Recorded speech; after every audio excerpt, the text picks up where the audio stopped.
The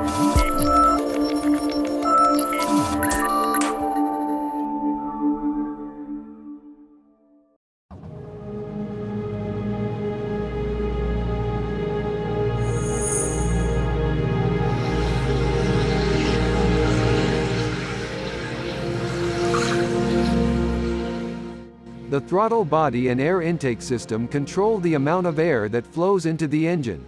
Pressing the pedal or accelerator harder, the throttle plate opens wider, giving the engine more air and resulting more speed.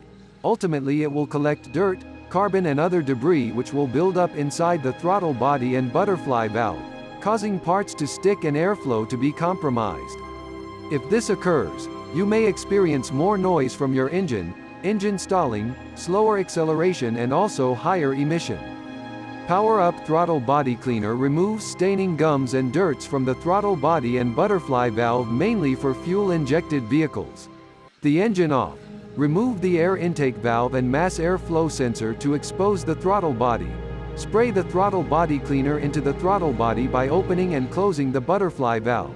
You may also use a clean cloth to wipe the throttle body and butterfly